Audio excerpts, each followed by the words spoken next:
Hey, Recharge, welcome to our 5 out of 5 self-care video. I'm Sarah Nolan, and we're doing this 5-part series about how to really set yourself up for thriving with great self-care. And for some of you, that might sound like kind of a boring topic or kind of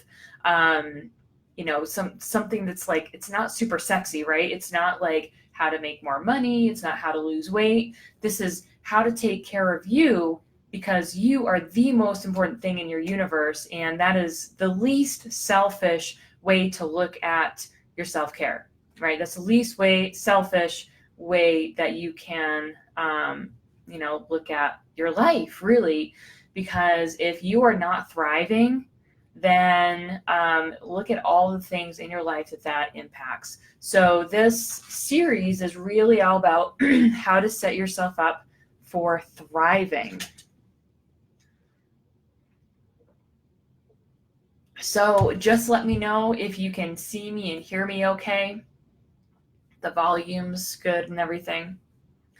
I have this new microphone I'm still figuring out. It's like you have to be a certain range from the microphone for it to work the best.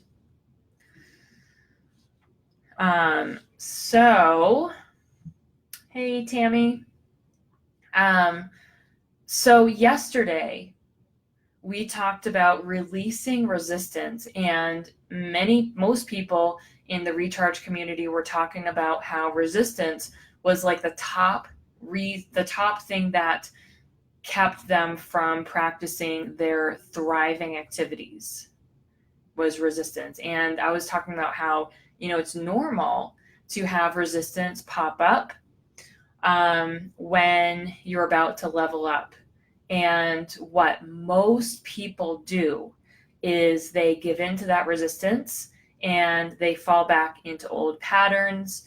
They avoid taking action. They avoid, and this is all unintentional. This is not really a conscious process. It's because of some inner programming that the resistance is triggering. But what most people do, because they're not doing the inner work, is they allow the resistance to cause them to avoid doing the things that help them to thrive. And because they're not thriving, the self-sabotage cycle kicks in. So what we did yesterday was we started to release that resistance. And by releasing that resistance, it's like it pulls that plug and allows yourself to flow more smoothly, think more clearly, see more clearly, and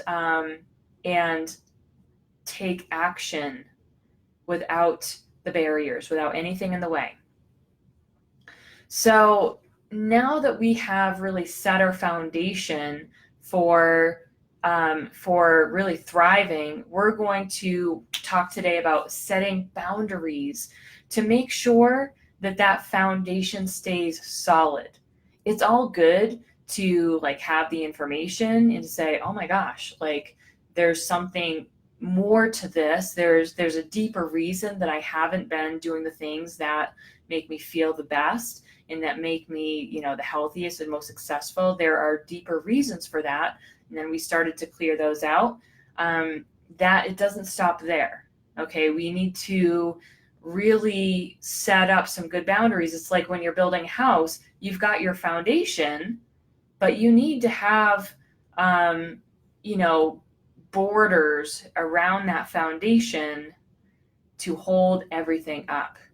Now, our borders or our boundaries are not like concrete walls. These we're not talking about, keeping people out or anything like that.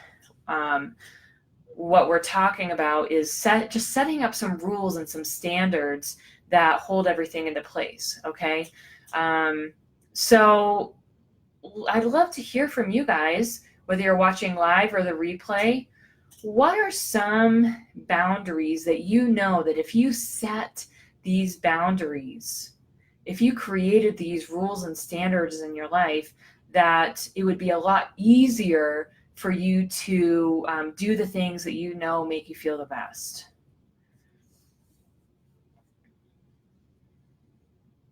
So one of the biggest things that I see, for myself and with my clients is looking at who are you spending the most time with? Are you spending time with people who don't take care of themselves, who eat really poorly, who, just kind of, they don't exercise and they run themselves dry, they burn themselves out? Are those your friends? They're probably, you're probably hanging out with really successful people, which is why you're in the position that you're in right now. But just because they're successful financially doesn't mean that they are successful in other areas of your life. So look at the habits of the friends that you hang out with, the closest people, and make sure that you have at least, 1, 2, or 3 close friends who make their self-care a priority. Because if you're, the top, if you in your group of friends are, the most dedicated to taking care of yourself and have, making sure that you have a happy, fulfilled life, then those other people are likely going to, contribute to lowering your standards. And I know that you're aware of this because that's, how you got into the situation you're in with your business. That's how we become so successful with business, is we hang out with other successful people. But let's look at what success really means. And,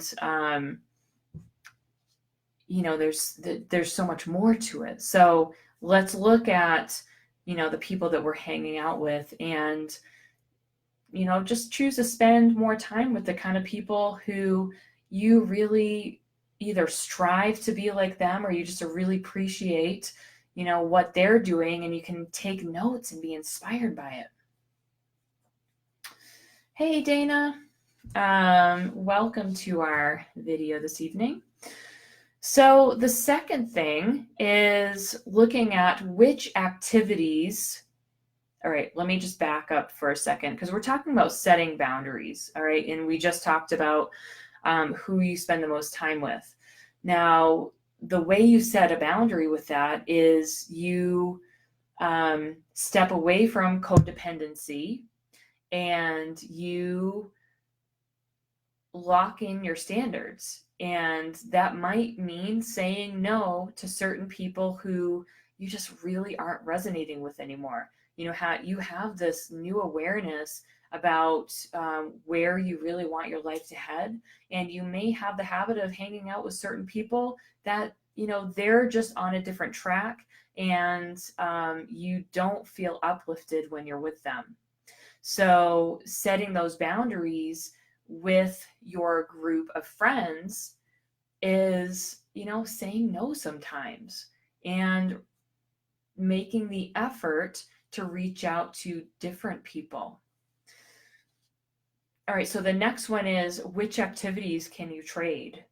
So I'm not a big fan of sacrificing things. I'm a fan of exchanging or trading. We can create hours per day. Time is almost never the reason that we either do or don't do things, because yes, there are 24 hours in a day, but there are 24 hours in a day, and we get to decide what we do with every moment of that day. Every second is pretty much within our control. So really taking an inventory at what are the things that I'm doing. And it'd be interesting to document on a given day, and maybe do this for tomorrow, or recap from today. What did I do hour by hour, 15 minutes by 15 minutes? And look at what you did, and you can rank them. Which of these things were really making an impact in my life? Which of these things, like what percentage of my day did I spend doing things that are healthy for me that are moving me forward in my life. And now, we're kind of stepping away from the business side right now, and we're looking at, what percentage of your day did you spend uplifting yourself and doing things that move yourself forward, with happiness in your, just the way that you are emotionally, uplifting your relationships, uplifting your health. Did you spend your meals eating things like hamburgers and pizzas and subs and donuts? Or did you spend your meals eating things like salads and fresh pressed juices and, whatever that healthy diet is for you? Did you spend your time doing those things? So we have choices with all of, every part of our day. So look at your day and rank, see if you can come up with a percentage. When I first did something like this, it was probably like 20% that I was really genuinely doing things that served me, that made me a happier, healthier, stronger person. 20% of the time. Everything else was dedicated towards helping other people become stronger, happier, healthier people. And to be honest, I wasn't doing such a great job at that because I wasn't doing my stuff first. All right, so that was a big wake up call for me. And so look at things that you can trade. For example, I just picked 3 things. One is watching the news. Does watching the news help to make you happier, stronger, or healthier? And look at scrolling through social media. Does that help you to make you happier, healthier, or stronger? And how about binge watching shows?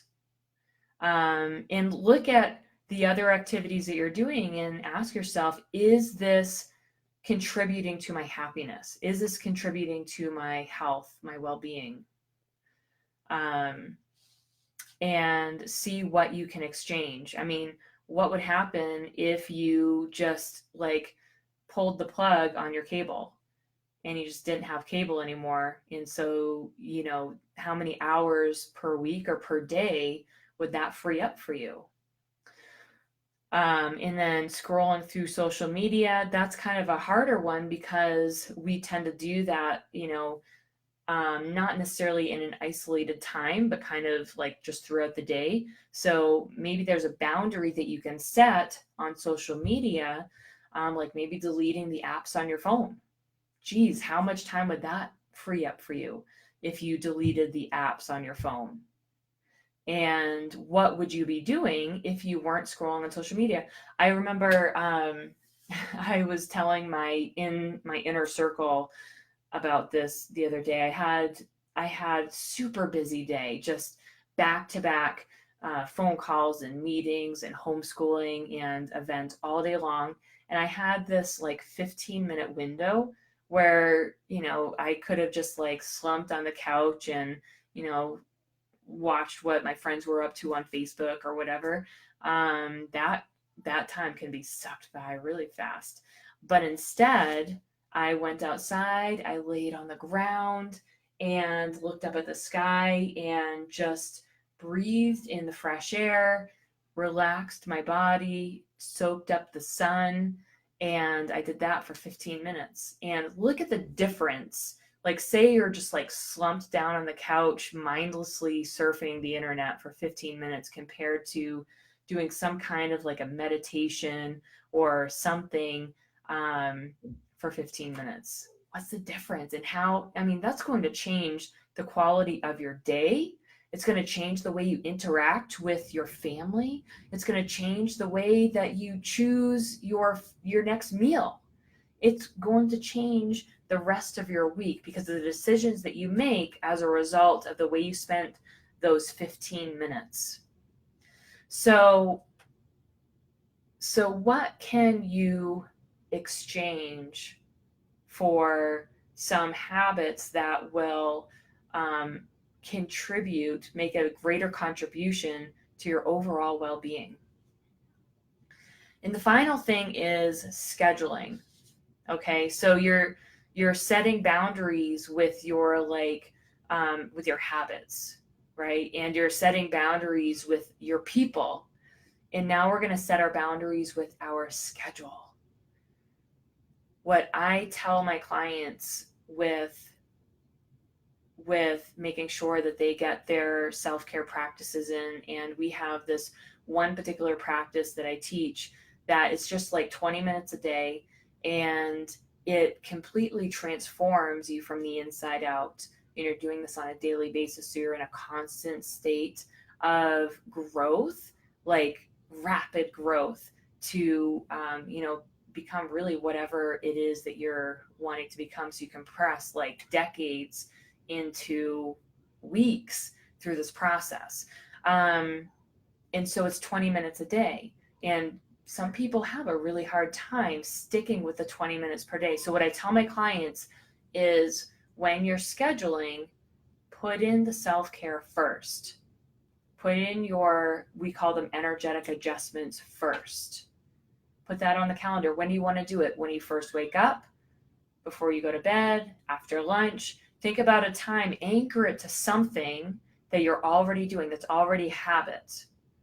And think about, okay, when might I have 20 minutes? And you can make it anytime you want. Schedule an appointment with yourself. You schedule appointments with your clients and your team and your coaches, and you schedule your dates.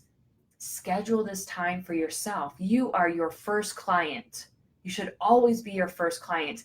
That's how you're going to show up as the strongest mentor, coach, consultant, whatever your role is. You're going to show up the best, your strongest self, when you are your first client. So schedule that appointment with yourself every single day. That's the first thing that goes on your calendar. You literally carve out that time in your schedule. And there you go. That's it, guys. Yeah, Dana says, I set alarm for things so I don't feel the need to always be checking my screen. That's awesome. That's awesome. And Dana says, I have Facebook on the last page of apps, so I never see it. I only hop on for work. Beautiful. Beautiful. So, do you have any questions about this?